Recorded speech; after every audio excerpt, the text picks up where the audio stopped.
এই রইল আমার 2 লাখ টাকার চাল।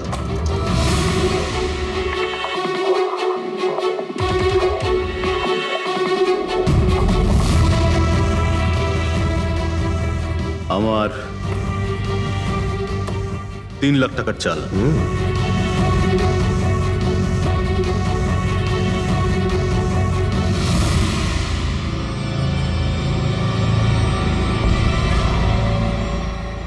শো, মনে হচ্ছে আজকে আমার দিনটা খুব ভালো। আমাকে হারানো আজ তোমাদের পক্ষে সম্ভবই নয়। সম্ভব না, তাই না? হ্যাঁ, দাঁড়া দেখাচ্ছি।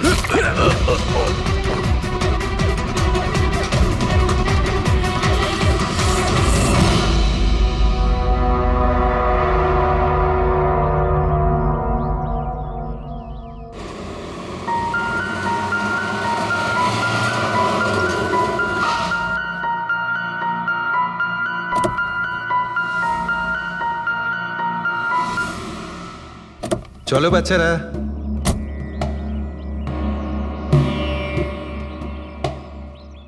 ভীষণ ক্লান্ত লাগছে, এত লম্বা ড্রাইভ। হেমন্ত, তুমি তো জানো আমরা ভ্যাকেশনে এসেছি, তাহলে কিছুদিন তুমি বিশ্রাম করে নিও। ওকে ওকে বাবা, ঠিক আছে, দরজা তো খোলো, আমি লাগেজগুলো নিয়ে আসছি। হ্যাঁ। এসো।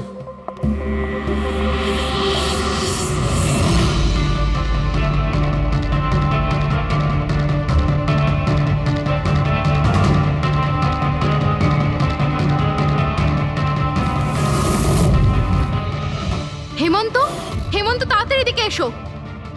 এই এই দরজাটা। তুমি ওদের গাড়িতে বসাও, আমি দেখছি। হেমন্ত, সাবধানে প্লিজ। চলো চলো চলো।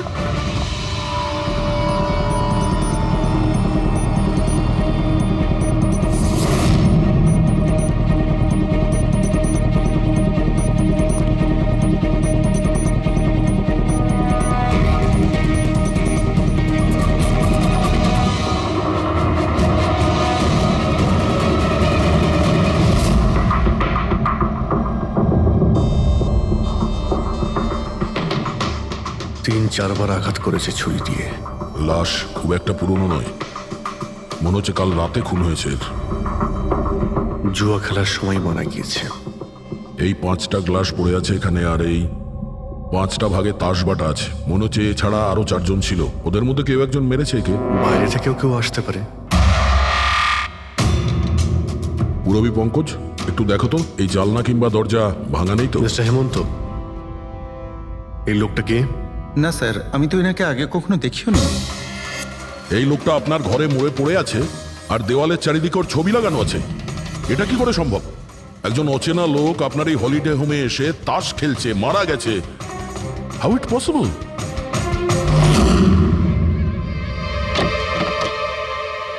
আচ্ছা, এখানে কোনো গার্ড নেই? ছিল স্যার, বহু বছর একজন গার্ড ছিল, কিন্তু ওই মাস চারেক আগে তার মৃত্যু হয়, ব্যাস, তারপর থেকে আর কেউ নেই। আমি ভেবেছিলাম যে এবার একজন নতুন গার্ড রাখবো। আমায় বিশ্বাস করুন, আমি একদম সত্যি বলছি, আমি এই ভদ্রলোককে চিনিও না। উনি এখানে কি করছিলেন, ওনার ছবি এখানে কেন টাঙানো, আমি কিচ্ছু বুঝতে পারছি না।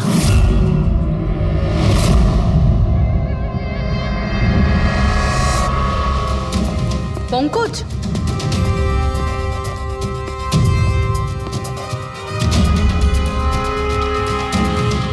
স্যার স্যার, জোর করে তো কেউ ভেতরে ঢোকেনি। হ্যাঁ, পিছনের দরজায় তালা নেই কোনো, আর তার ছিটকানিটা বাইরে থেকে খোলা যায়। ওখান থেকে এসছে ওরা। আর স্যার, এই লিভিং রুমের যে জানলাটা আছে, এর বাইরে একটা কাটার ঝোপ আছে। ঝোপের মধ্যে এইটা পেলাম স্যার, কাপড়ের টুকরো। মনে হচ্ছে কেউ এর উপরে নজর রাখছিল ওখান থেকে, আর তাড়াহুড়ো করে দৌড়তে গিয়ে তখন এই কাপড়ের টুকরোটা ওইখানে আটকে যায়। মৃত ব্যক্তি ছাড়া এখানে আরো 4 জন ছিল, আর একজন লোক বাইরে, সব মিলিয়ে 5 জন। তাহলে এই ক্রাইমের অন্তত 5 জন সাক্ষী আছে। যদি ওই 5 জনের মধ্যে একজনকেও ধরতে পারা যায়, তাহলে জানা যাবে কাল রাতে এখানে কি হয়েছিল। 3 জন লোক আছে যারা এই খুনটা সম্বন্ধে জানে, এবং তারা যে খুন হয়েছে তার ছবি দেখে চিনতে পেরেছেন। কখন আসছে ওরা? একটা সময়। 5 জনের মধ্যে 3 জন প্রথমবারই পাওয়া গেল, নট ব্যাড। আর স্যার ওনারা নিউজ দেখে নিজেরাই আমাদের সঙ্গে দেখা করতে এসেছিলেন। অসাধারণ ব্যাপার। সমাজে যদি বাজে লোক থাকে, ভালো লোকও অনেক আছে স্যার। কিন্তু ওরা কাল রাতে রিপোর্ট লেখালো না কেন? স্যার স্যার এরা ওই তিনজন, প্রীতম, রণবীর, বিক্রম। প্রীতম, রণবীর আর বিক্রম, তোমরা সবাই জানো ওই খুনটার ব্যাপারে। স্যার। তিনজনের আলাদা করে স্টেটমেন্ট নাও। স্যার, যখন সিডের খুন হয়েছিল তখন আমি ওখানেই ছিলাম। সিড, ওর নাম সিড ছিল? হ্যাঁ স্যার। স্যার, আমি ওদের চিনতামও না। কালকে প্রথমবার ওদের সাথে দেখা হয়েছে, আর কালকেই খুন হয়ে গেল। এক মিনিট, সব কিছু ঠিক মতন বলবে। স্যার, আসলে ওই যে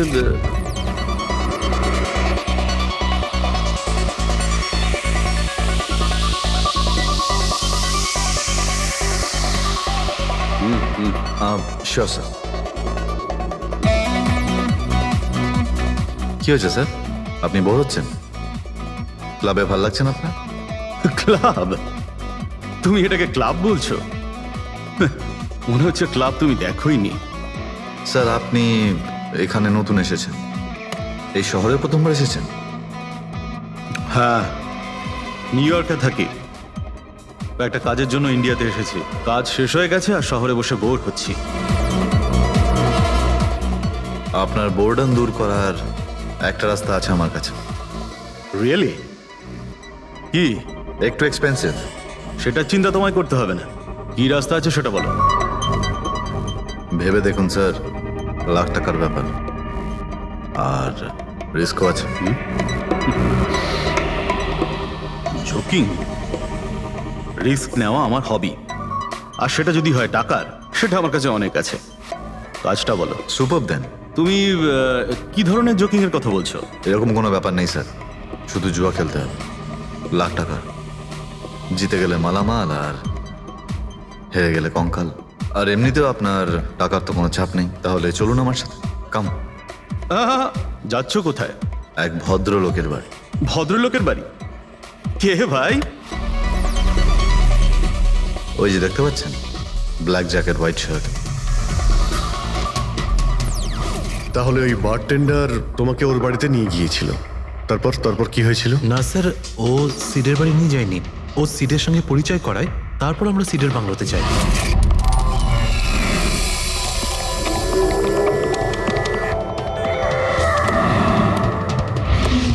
আর যখন আমরা ওখানে পৌঁছলাম তখন আগে থেকেই দুজন ওখানে ছিল।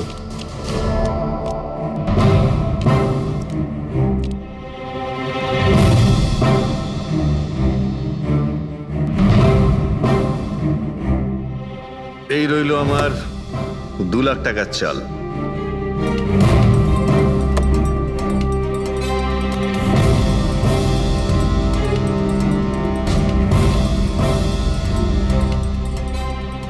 শো দেখা। দারুণ ব্যাপার ভাই। কি খেয়ে বসেছিস? জিতেই চলেছিস। আমাদেরও বলে দে, আমরা একটু টাকা কামাই। ভাই, যদি খেলেই যেতে পারা যেত তাহলে তো কোনো কথাই ছিল না। এগুলো সব কপালের ব্যাপার, আর আজ আমার কপাল ভীষণ ভালো। সেটাই মনে হচ্ছে। তাহলে আরেকটা ডিল হয়ে যাক। হয়ে যাক। এটা কি করে হতে পারে? বললাম না আমার কপাল খুব ভালো। তোর লাক আজকে ভালো না অন্য কিছু? মানে এটাই যে তুই তাসের মধ্যে সেটিং করে রেখেছিস। এ নিশ্চয়ই তাসের মধ্যে কিছু গোলমাল করে রেখেছে। ভাই, এর বাড়ি হয়তো কোনো ক্যামেরাও লাগিয়ে রেখেছে, নাকি তাসে গন্ডগোল করে রেখেছে। ভেবে দেখার ব্যাপার। তোর মনে হচ্ছে আমি চিটিং করছি? অফকোর্স, নাহলে আমাদের মধ্যে কারো হাতে ভালো তাস এলো না কেন? ওর এলো না, আমার এলো না কেন? তুই চিটিং করছিস, চিটার। এই, তুই আমাকে চিটার বলছিস? হ্যাঁ, তোকে চিটার বলছি। ও, হার মেনে নিতে পারছিস না তুই, তাই তো? খোকা, এটা বড়দের গেম, বাচ্চাদের নয়। যদি এখানে জিততে হয় না, তবে কার্ডে জিততে হয়। তাহলে বেরিয়ে যায় এখান থেকে। মুখ সামলে কথা বল। কি করছিস? বুঝলি? কি করছিস কি ভাই? আরে ওকে তাড়া কেউ এখান থেকে। তার মানে হরিশ ওখান থেকে চুপ করে বেরিয়ে গেল? হ্যাঁ স্যার, প্রথমে আমারও মনে হচ্ছিল যে ও চলে গেছে, কিন্তু ও কিচেনে গেছিল। কিচেনে? হ্যাঁ স্যার, কিচেনে। যখন ও কিচেন থেকে বেরোলো তখন ওর হাতে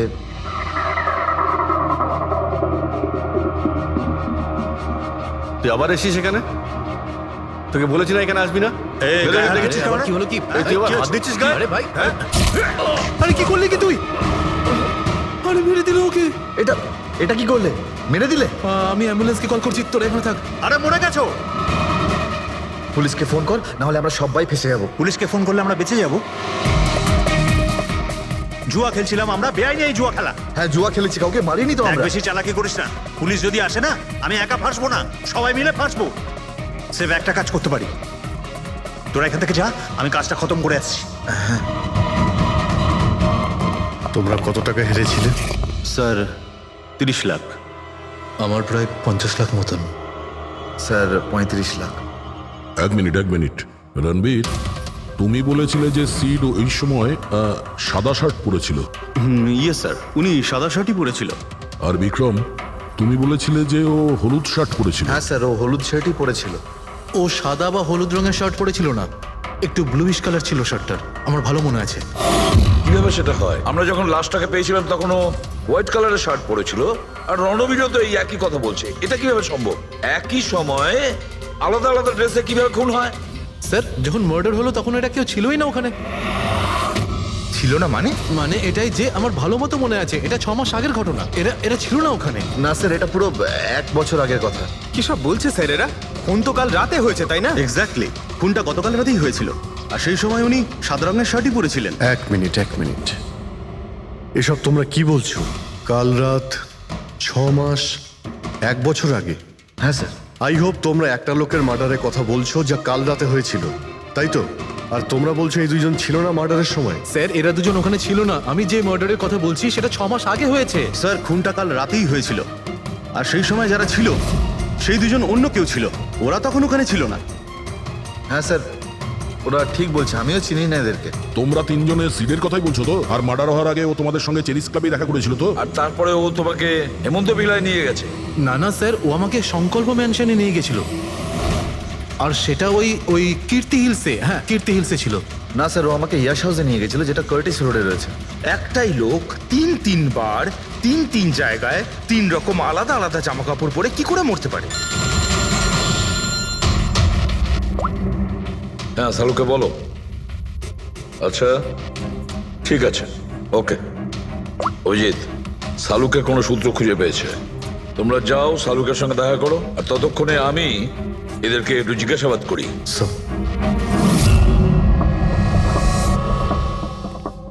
হ্যাঁ, এসো ভাই, এসো। দেখো আমি কি পেয়েছি। আরেকটা কথা বলতে হবে, এই কেসটা বড় অদ্ভুত। হ্যাঁ ডক্টর সালুকে, কেসটা তো খুবই অদ্ভুত, আর যেগুলো আমরা জানতে পেরেছি ওগুলো। আরে না ভাই, ওইটাও তো অদ্ভুত নয়, আমি যেটা তোমাদের বলতে যাচ্ছি সেটা অদ্ভুত। হ্যাঁ, কি হলো? তুমি এদিক ওদিক কি দেখছো? কিছু না। ঠিক তো? না, আমি আপনার কথাই শুনছি। কি বলছেন স্যার? ও আচ্ছা। হ্যাঁ, তো আমি কি বলছি? ও হ্যাঁ, অদ্ভুত। দেখো, আমি এর রক্তের সঙ্গে সঙ্গে রক্তের মতো আর একটা জিনিস পেয়েছি। রক্তের মতো? স্যার আপনার সন্দেহ একদম ঠিক ছিল, এটা ডাই ছিল। আরে সারিকা, তুমি এসে গেছো? মানে আমি বলতে চাইছি, কি বলছো তুমি? লাল ডাই? কি করে? আরে বাহ, কনসেন্ট্রেশন ফিরে পেয়েছো তুমি? আরে আমার কনসেন্ট্রেশন কোথায় গিয়েছিল? তোমরা সব সময় না আমার পিছনেই পড়ে থাকো। ও আচ্ছা। আমি সিডের বডি থেকে এই প্লাস্টিক ব্যাগটা পেয়েছি। এই ব্যাগ ওর শার্টের ঠিক নিচে ওর বডির সাথে টেপ দিয়ে আটকানো ছিল, আর এই ব্যাগটাতেই একদম রক্তের মতো ডাই রাখা হয়েছিল। এটা তো ঠিক ওই রকমই যেটা ফিল্মের শুটিং এ ইউজ করা হয়। বা হয়তো নাটকে। নাটক? হ্যাঁ, নাটকে। যতদূর আমরা জানতে পেরেছি তাতে এটা পরিষ্কার যে সিড একজন ঠক ছিল। সিডা তার সঙ্গীরা মিলে জুয়া আর মার্ডারের নাটক করে লোকেদের ঠকাতো।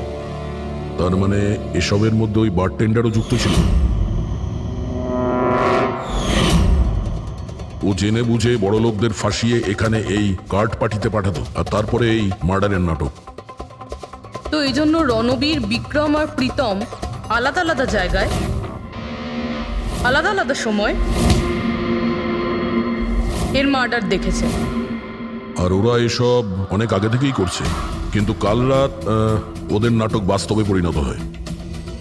প্রতিবারই একটা নতুন বাংলো, নতুন লোক ঠকানোর জন্য। আর বাকি সব সেম, একই খেলা, একই ঝগড়া, আর সেই একই সিটের মার্ডারের নাটক। লোকেদের কাছ থেকে টাকা নিয়ে পুলিশ কেসের নামে লোকেদের ভয় দেখিয়ে বের করে দেওয়া, সব কিছু সেম টু সেম। প্ল্যান তো খুব ভালো ছিল, কিন্তু কালকে হঠাৎ মার্ডার কি করে হয়ে গেল? কারণ কালকে রাতে একটা গন্ডগোল হয়েছে। মানে 1 মিনিট।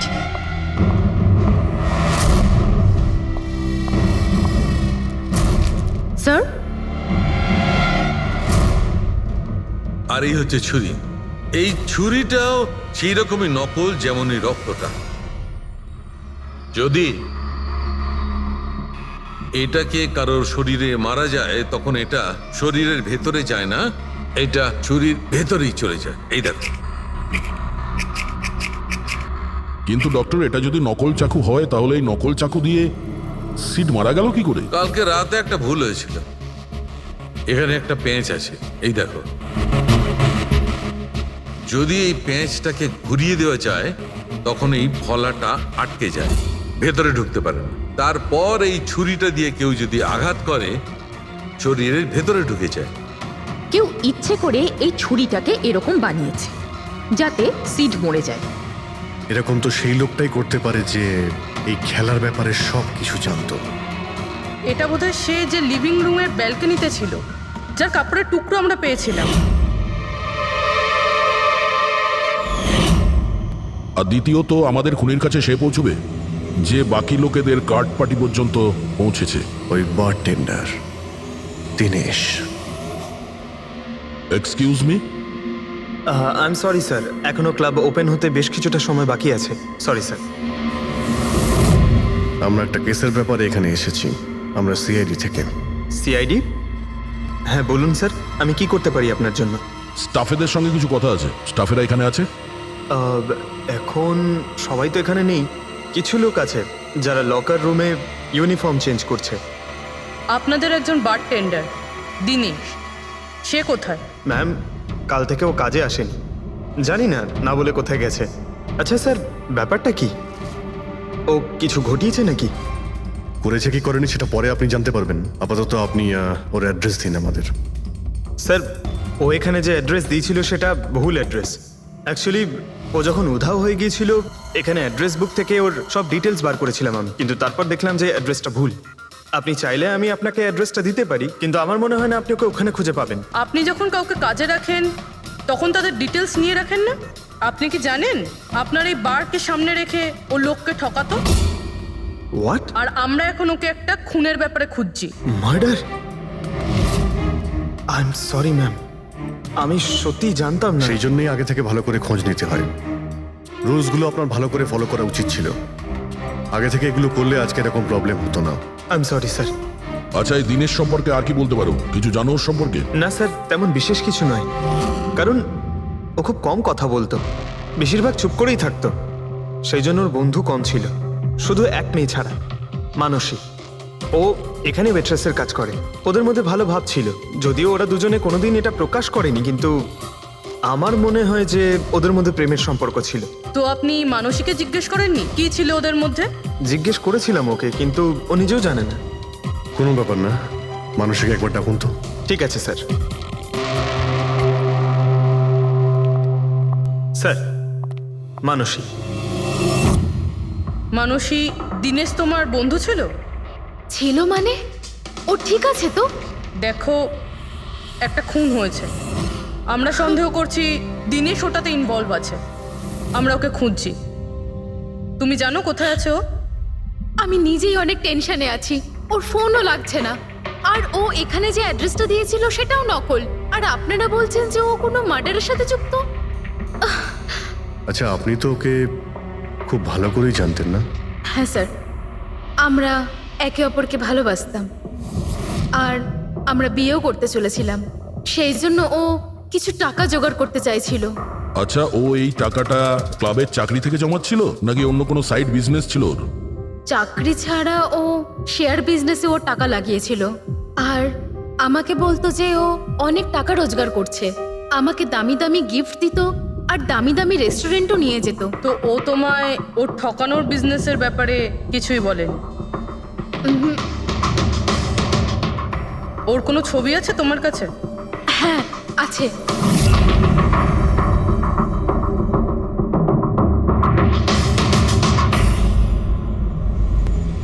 স্যার এই দিনেশ তো নিরুদ্দেশ, কিন্তু ওর ছবি আমরা পেয়েছি। এটাকে আমরা সার্কুলেট করে দিচ্ছি। হ্যাঁ করাও অভিজিৎ, করাও।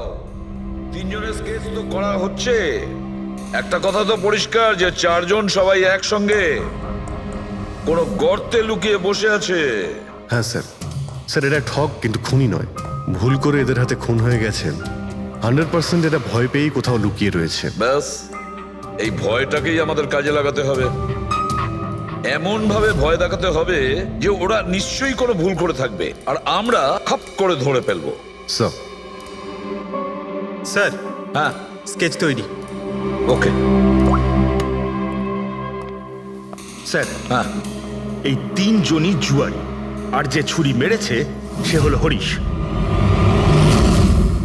একটা কাজ করো, এই তিনটে স্কেচই আর ওই বারটেন্ডারের ছবি প্রতিটা police station, railway station, bus stand, লজে সব জায়গায় পাঠিয়ে দাও। আর সমস্ত নিউজ চ্যানেলেও পাঠিয়ে দাও। আর ওদেরকে জানিয়ে দাও যে 24 ঘন্টা যেন এদের ছবি দেখানো হয়। প্রত্যেকটা বাড়িতে এদের ফটো দেখাতে হবে। তারপরে দেখবো কতদিন লুকিয়ে থাকে আমাদের হাত থেকে। এই 4টে ফটো খুব ভালো করে দেখুন। এই 4 জন এই হত্যাকাণ্ডে জড়িত। এদের ব্যাপারে কোনো রকম সূত্র বা কোনো রকম খবর পেলে সিআইডি কে এই নাম্বারে খুব তাড়াতাড়ি যোগাযোগ করবেন। এরা খুবই ভয়ানক। এরা সবাই ইন্ডাস্ট্রিয়ালিস্ট হেমন্ত কুমারের ফার্ম হাউসে নিজেরই এক বন্ধুকে খুন করে পালিয়ে গেছে। পুলিশরা অনেকক্ষণ ইনভেস্টিগেশন করার পরেও সেখান থেকে কোনো কিছুই খুঁজে পাওয়া যায়নি। সিআইডি এদের সবাইকে খুঁজছে। এই হলো এদের ফটো।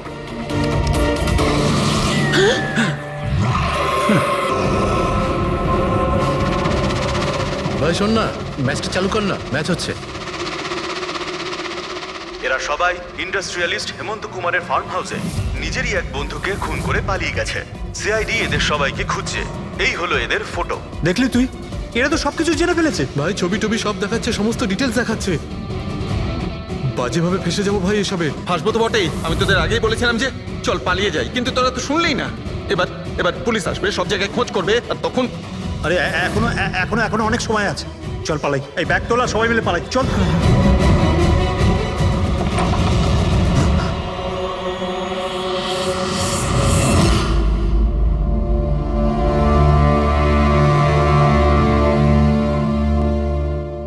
স্যার সিট তো আমার খুব ভালো বন্ধু ছিল, আমার পার্টনার ছিল, সব কিছু ঠিকঠাক চলছিল। এতদিন ধরে কোনো গোলমাল হয়নি। ওই রাতে কি যে হলো, আমি তো অন্যান্য বারের মতোই নকল ছুরিই মেরেছিলাম, কিন্তু মানে জানি না কিভাবে মরলো, আমি জানি না। এও জানে না। ওসব নাটক বন্ধ করো আর সত্যি করে বলো। বলো স্যার, আমরা ধনী আর এনআরআই লোকদের বোকা বানিয়ে ঠকাতাম, আর দিনেশ ওই জেডিস ক্লাব থেকে এই ধরনের বোকাদের সিডের কাছে আনতো। তারপর আমরা সেই বড় লোক এনআরআই লোকগুলোকে কোনো খালি নির্জন বাংলোয় নিয়ে যেতাম, যেটা আমরা প্রথম থেকেই সিডের বাংলোর মতো সাজিয়ে রাখতাম। হ্যাঁ স্যার, আমার একটা বিজনেসও আছে স্যার, রিয়েল এস্টেটের বিজনেস। তাই স্যার এই কাজের জন্য এরকমই খালি শুনশান বাংলোর খোঁজ করতাম আমি স্যার, আর তারপর অ্যাভেলেবেল করাতাম এই কাজের জন্য স্যার। স্যার প্রথমে আমরা মুরগিকে জিততে দিই, আর তারপর যখন সে ভরসা পেয়ে যায় তখন সিট জেতা শুরু করে দেয়। এই সব কিছু প্ল্যান থাকতো স্যার, সিট জিততেই থাকতো, আর ওরা আমার মধ্যে ঝগড়া শুরু হতো, আর আমি রেগে গিয়ে ওকে খুন করে দিতাম, মানে মিথ্যে করেই। এসব দেখে ধনী এনআরআই লোক ঘাবড়ে যেত আর ওদের টাকা পয়সা ফেলে পালিয়ে যেত। উঠে পর, নাটক শেষ, চলে গেছে ও।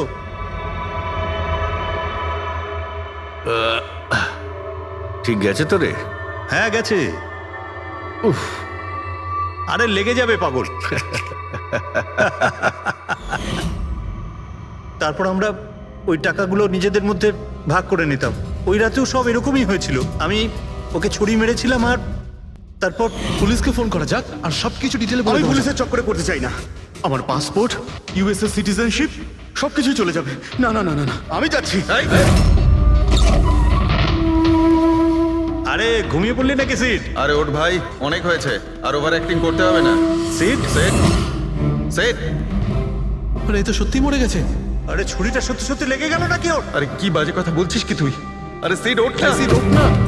আরে ছুরিটা কি করে? তুই ছুরিটা ইউজ করার আগে চেক করিসনি নাকি? আরে প্রথমবার করছি নাকি? শুটিং এর ছুরি এটা, একটাই তো ছুরি আছে না, কিন্তু এই খুন কি করে হতে পারে? আমাদের পুলিশকে জানাতে হবে। পুলিশকে যদি জানাই তো আমরা সবাই ফেসে যাব। তাহলে কি করব?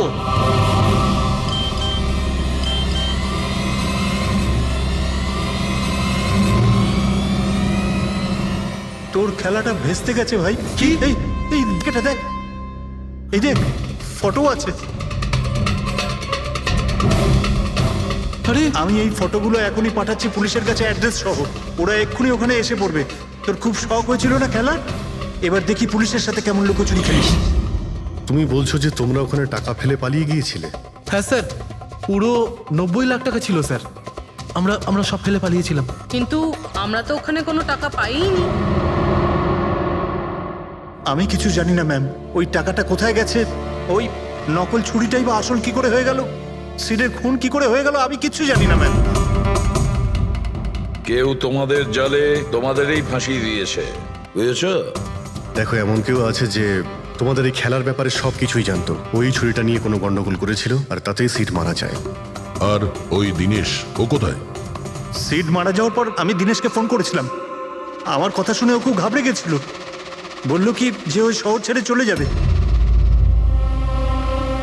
দিনেশ তো তখন থেকেই উধাও। তাহলে কি পুরো প্ল্যানটা আবার দিনেশ করেনি তো? ওখানে রণবীরকে পাঠায় আর হরিশের ছুরিটাই চেঞ্জ করে দেয়, আর তারপরে দিনেশ ব্যালকনিতে লুকিয়ে পড়ে।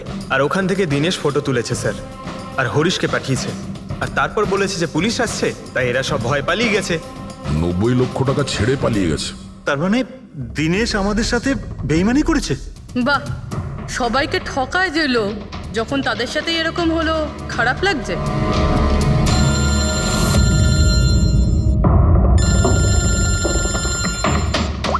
হ্যাঁ বলো সালুকে।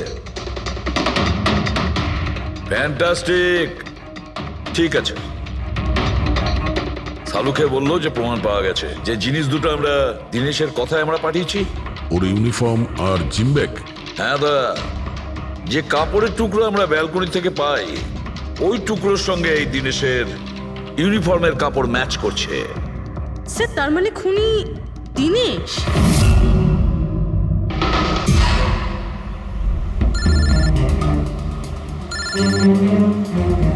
ACP sir, hello. কি জিটি রোড? ঠিক আছে স্যার, ওকে ওকে। জিটি রোডে যেতে হবে। দিনেশকে জিটি রোডের বাজারে দেখা গেছে।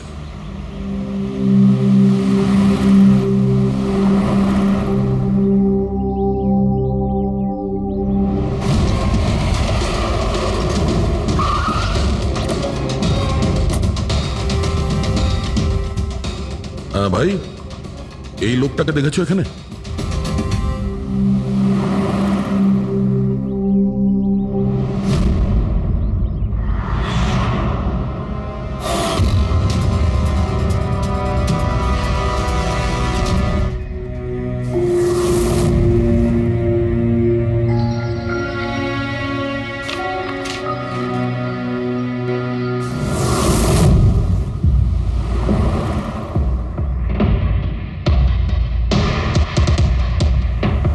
আচ্ছা, এই যে দাদা, একে দেখেছেন? হ্যাঁ দেখেছি তো।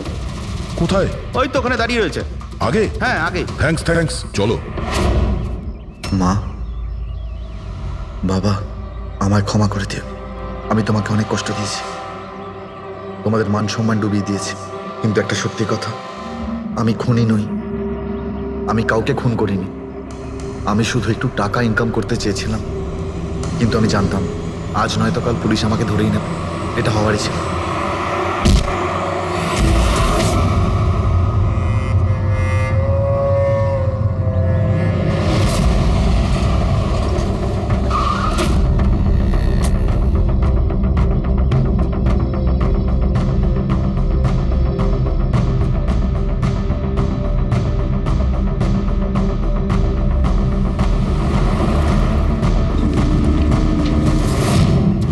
ক্ষমা করে দাও। এই বদনাম নিয়ে বেঁচে থাকার থেকে মরে যাওয়া ভালো। স্যার আমরা সিসিটিভি ফুটেজ চেক করে দেখেছি, ওকে দেখে ওখানে ডিপ্রেসড মনে হচ্ছিল। স্যার মনে তো হচ্ছে না কেউ ওকে ফোর্স করেছিল, ও নিজের ইচ্ছেতেই মারা গিয়েছে। সুইসাইড নোট পড়ে তো মনে হচ্ছে স্যার ও এই কাজের ব্যাপারে খুব লজ্জিত ছিল। ও এ ব্যাপারে জড়িত তো ছিল, কিন্তু সিটকেও মারেনি। স্যার দিনেশ নয় তো আর কে হতে পারে?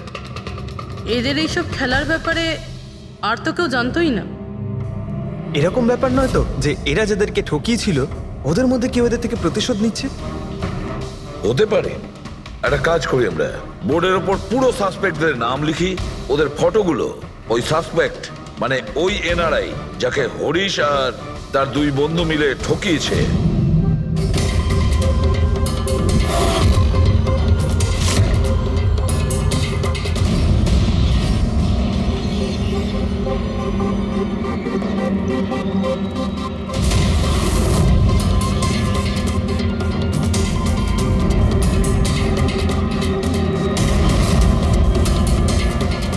স্যার এই হলো সেই সমস্ত লোকগুলো যারা এই কেসের সঙ্গে জড়িত। অভিজিৎ, খোঁজ নিতে হবে খুনের সময় এরা কোথায় ছিল। পুরো ইনফরমেশনটা আমরা এয়ারপোর্ট ইমিগ্রেশন থেকে পেয়ে যাব। স্যার এই ফটোগ্রাফে যে 8 জন লোক আছে সেই সময় তারা ইন্ডিয়াতে ছিলই না। ইনফ্যাক্ট বেশিরভাগ লোকই এই ঘটনার পরে ইন্ডিয়াতে ফেরেইনি। শুধু এই 4 জন ছাড়া এই 3 জন সাক্ষী, বিক্রম, রণবীর, প্রীতম আর মিস্টার রানা। স্যার এক্ষুনি আমি মিস্টার রানার বাড়িতে ফোন করেছিলাম, ওনার ওয়াইফ ধরেছিলেন। বললেন যে 3 বছর আগে উনি মারা গেছেন, আর 3 বছর আগে এরা ওনাকে ঠকিয়েছিল। উনি এই গিল্ট ফিলেই ভুগতেন যে ওনার সামনে কেউ খুন হয়ে গেছিল আর উনি কিচ্ছু করতে পারেননি, যার জন্য উনি নেশার কবলে পড়েন। আর তাহলে বাকি থাকলো 3 জন সাসপেক্ট, প্রীতম, রণবীর আর বিক্রম। প্রীতম আর বিক্রম এরা তো দেশের মধ্যেই ছিল, কিন্তু এই শহরে ছিল না। এবার এই রণবীরই শুধু বাকি থাকলো। রণবীর তো নিজেই ওখানে ছিল, ওই ফটোতেও ছবি আছে। হ্যাঁ স্যার, ও একই সাথে ব্যালকনি আর হল তাতে থাকতে পারে না, এটা অন্য কেউই হবে। তাহলে কে হতে পারে এই খুনি? পঙ্কজ, মিস্টার রানা 3 বছর আগে মারা গেছেন, ওনার পুরো ডিটেলসটা আমার চাই। স্যার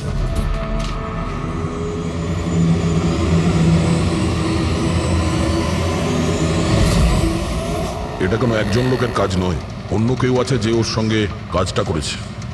আমার তো মনে হচ্ছে যে খুনি আমাদের চোখের সামনেই আছে, শুধু আমরাই ওকে দেখতে পাচ্ছি না। ইয়েস, খুনি তো আমাদের সামনেই ঘুরছে। কি কথা বলেছো ফ্রেডি, সুপার। আমি স্যার? হ্যাঁ তুমি।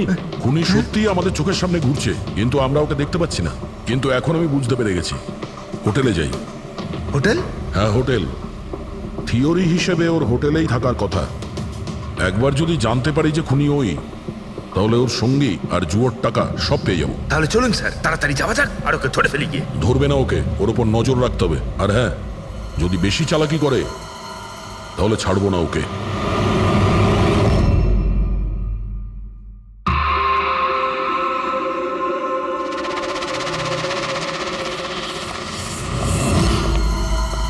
Excuse me. হ্যাঁ স্যার। আমি আপনার ফোন থেকে একটা ফোন করতে চাই। করুন স্যার। ওয়েল, আমার একটু প্রাইভেট কথা ছিল আর কি। এছাড়া কি আপনার কাছে অন্য কোনো ফোন আছে? স্যার ওইটাই চলে যান, ওটা থেকে কথা বলে নিন। Thank you. Thank you.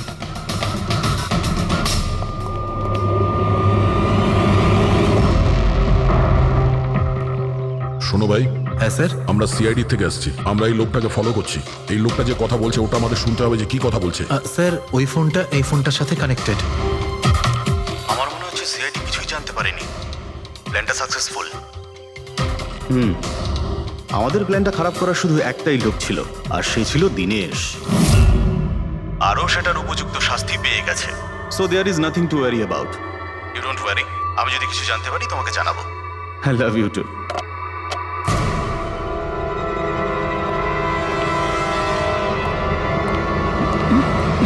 এই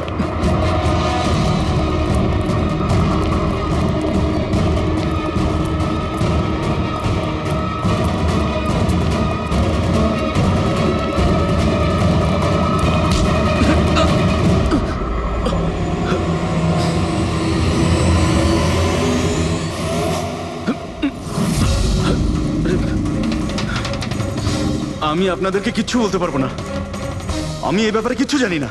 তুই কিছু বলিস আর না বলিস, তুই ফোনে যা কথা বলছিলি না ওটা আমরা সবাই শুনে নিয়েছি, বুঝলি? শুধু এটা বল, টাকা কোথায়? হ্যাঁ, দেখো, মুখ বন্ধ করে কেন নিজের জীবনের সর্বনাশ ডেকে আনছো? তোমার মঙ্গল এতেই, চুপচাপ যা জানো সব বলে দাও। টাকাটা ওর কাছে রয়েছে।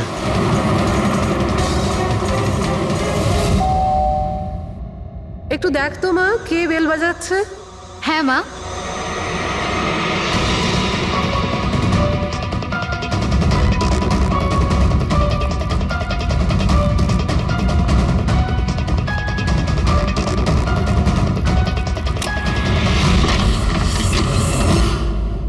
হাই, চিনতে পেরেছো? স্যার, মানসী। অ্যাকচুয়ালি আমরা আপনার বাড়ির তল্লাশি নিতে চাই। Search warrant. কি ব্যাপার, আপনারা কারা? সিআইডি, আমাদের কাছে আপনার বাড়ির তল্লাশির অর্ডার আছে। কিন্তু আমরা কি করেছি? আপনারা এখানে কেন এসেছেন? খুব তাড়াতাড়ি জানতে পারবে। চেক করো।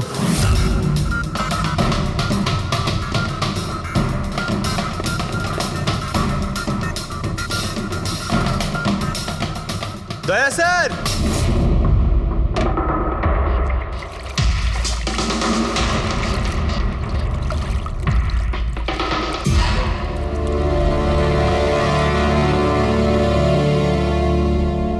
চলো। এই নোটগুলোতে রক্ত লেগে রয়েছে। ডিএনএ টেস্ট করলেই জানতে পেরে যাব যে এই রক্তটা সিডের, তাই না?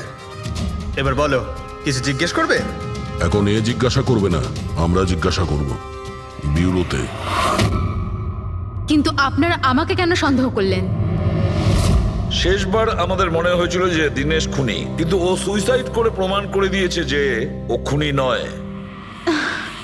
মানুষ, এটা কি চেনো? এটা তোমার ইউনিফর্মের কাপড়ের টুকরো। এটার কারণে আমরা তোমাকে সন্দেহ করছি, বুঝেছো? আর তারপর আমরা এইটা খোঁজ লাগালাম যে তুমি এরকম কাজ করলে কেন। আপনি জানতেন যে আমি এসব কেন করেছি? মিস্টার রানা, আপনার বাবা ছিল, রাইট? হ্যাঁ, উনি আমার বাবা ছিলেন, আর ওনার প্রাণ সিট আর ওনার সঙ্গীতের জন্য গেছে। উনি ওই ঘটনাটা কিছুতেই ভুলতে পারেননি। আর উনি একজন ডায়াবেটিসের রোগী ছিলেন। তারপরে উনি প্রচুর ড্রিঙ্ক করতে শুরু করে দিয়েছিলেন। উনি কি জানতেন এগুলো যা হচ্ছে সেগুলো সবই নাটক? না, উনি কিছুই জানতেন না। যদি এটা জানতেন তাহলে নিজের প্রাণ নিতেন না। উনি তো এই সব কিছুকে সত্যি মনে করতেন। ইউএসএ তে ছিলাম আমি, যখন মা আমাকে কল করলো। বাবার অবস্থা খুব খারাপ ছিল। যখন আমি ইন্ডিয়া আসলাম তখন উনি আমাকে বললেন যে আমাকে ওনার কোনো অসম্পূর্ণ কাজ পূর্ণ করতে হবে আর ওনার অপরাধীদের শাস্তি দিতে হবে। তারপরে আমিও বাবাকে প্রমিস করেছিলাম যে আমি ওনার অসম্পূর্ণ কাজ শেষ করব। তারপরে উনি আমাদের সবাইকে ছেড়ে চলে গেলেন। তারপরে তুমি কি করলে? তারপরে আমি খোঁজ করা শুরু করি, কিন্তু ওই সময় এরকম কোনো কেস রেজিস্টারই হয়নি। কিন্তু পরে আমার মনে পড়েছিল, বাবা বলেছিল যে এই জেডিস ক্লাবে দিনেশ ওনাকে সিডের সাথে দেখা করিয়েছিল। তো এইভাবে তোমার সঙ্গে দিনেশের দেখা হয়? হ্যাঁ, তারপরে আমি ওখানে ওয়েটারে চাকরি করা শুরু করি। দিনেশকে নিজের বন্ধু বানাই আর ধীরে ধীরে ওর কাছে আসতে থাকি। তারপরে পুরো বিষয়টাই আমি বুঝতে পেরেছিলাম যে কিভাবে ওরা আমার বাবাকে বোকা বানিয়ে আমার বাবার থেকে টাকা নিয়েছিল। কিন্তু আইনের কাছে সাহায্য চাওয়ার বদলে তুমি আইন নিজেই হাতে নিয়ে নিলে। বেইমানির বদলে বেইমানি। দিনেশের সঙ্গে তুমি ভালোবাসার নাটক করেছিলে। হ্যাঁ, আমি নাটক করেছি। ওদেরকে উপযুক্ত শাস্তি দেওয়ার জন্য আমি এটা করেছিলাম। আর এতে তোমার সাহায্য করেছে তোমার প্রেমিক, তোমার আসল বয়ফ্রেন্ড।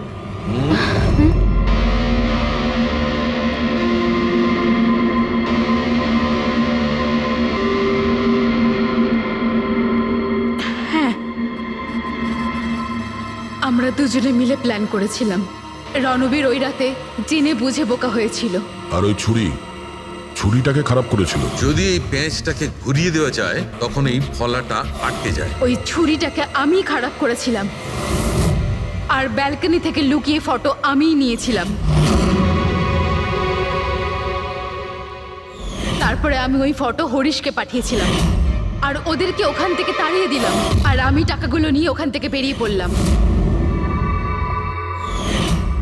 আমি আমার বাবাকে দেওয়া প্রমিস পূরণ করেছি। ওই টাকাটা আমার বাবার ছিল, আমি ওনার প্রতি ন্যায় করেছি। ভুল। ওই ন্যায় বিচার করা তোমার কাজ নয়, সেটা করবে আদালত। তুমি আইন নিজের হাতে নিয়েছিলে, আর একটা খুব মস্ত বড় অপরাধ করেছো। আইন তোমাকে কঠোর থেকে কঠোরতম শাস্তি দেবে, তোমাদের দুজনকে কঠোর শাস্তি দেবে।